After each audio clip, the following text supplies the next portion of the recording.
Fala pessoal, Guilherme Lima, Super Geniais. Vamos falar um pouquinho hoje aí sobre a questão dos problemas com recrutamento e seleção. Eu gostaria de começar esse episódio de hoje compartilhando algumas experiências com vocês. E eu tinha tomado a má decisão de largar a faculdade de medicina. Basicamente fui tentar a vida no Rio de Janeiro. Eu me juntei com uma namorada da época que era mais velha. E nessa época eu não tinha muita grana, mas tinha a intenção de continuar meus estudos. E o acerto inicial era que minha namorada ela conseguisse prover a casa temporariamente e eu teria então a oportunidade de estudar.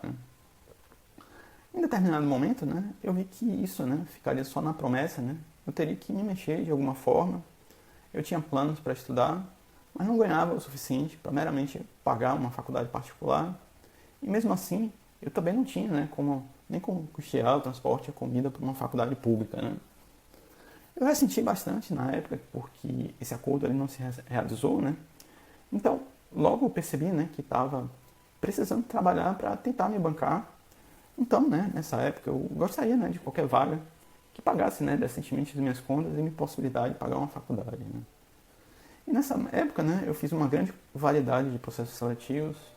A princípio também eu pensei em ser professor, instrutor de informática, que não era uma coisa que exigia nível superior. Eu era fera em informática. E eu participei de alguns processos seletivos em escolas de informática da época. Uma delas era uma vaga para trabalhar no marketing. Mas chegando lá, um outro cara que se apresentou muito bem, recebeu uma proposta para ser professor lá. E sabendo então que existia uma vaga para professor, instrutor, eu caí na asneira de falar que eu entrei em medicina para tentar mostrar que eu era inteligente o suficiente para a vaga de professor, mas que não concluí meu curso.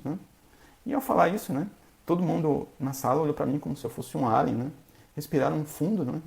Então depois disso a recrutadora simplesmente me eliminou. E uma outra vaga, eu fui convidado a fazer uma prova para ensinar informática, uma escola bem famosa da época. E eu simplesmente destruí as provas, fechei a maior parte das provas. E uma delas eu tirei acima de 90%. Me deram os parabéns e me enviaram para casa. Terminei não sendo contratado, e até hoje eu me pergunto o que mais que eles esperavam para me dar a vaga. E nesse período eu fiquei muito amigo de uma mulher mais velha que eu, do mesmo grupo espiritual que eu me socializava, que eventualmente era uma alma muito caridosa. Ela me ofereceu 2 vagas na época, uma para entrar, para atuar em uma oficina de montagem e manutenção de hardware, de computador, manutenção de computador, e uma outra vaga em Furnas para ser programador. E nessa época eu estava me achando um lixo, minha autoestima estava muito lá embaixo. E então eu falei com ela que eu apenas tinha o curso de manutenção e montagem de computadores. Não pagava bem, mas eventualmente eu com a autoestima bastante abalada por esses processos seletivos, achei que seria mais fácil conseguir manter essa vaga. E nessa época, alguma coisa era melhor do que nada, e eu ainda dependia, em parte, dos meus pais. Nessa época, eu já programava, já tinha tido ampla experiência com questão da programação, uma experiência que eu considero nos dias de hoje elevada para a época. E nessa época, por ter consciência daquilo que não sabia, pela questão da baixa autoestima devido a esses processos seletivos, isso me impediu de me aplicar para vaga que me proporcionaria um crescimento maior.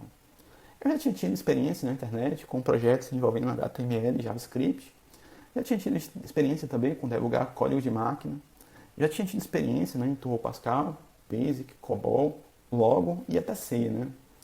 E eu tinha tido também até experiência com Linux, desde 1997, em que eu basicamente participava de encontros presenciais do GUBA, o Grupo de Usuários Linux da Bahia. Nessa época só os nerds de alto chip participavam desse grupo. Provavelmente muito superior à maior parte dos candidatos prováveis para essa vaga de programador júnior. E eu provavelmente destruiria qualquer outro candidato no teste de lógica. E bastaria ler um livro de 100, 200 páginas em alguns dias para aprender uma nova linguagem ou framework que satisfizesse a necessidade do empregador. Eu contei essa história por 2 motivos.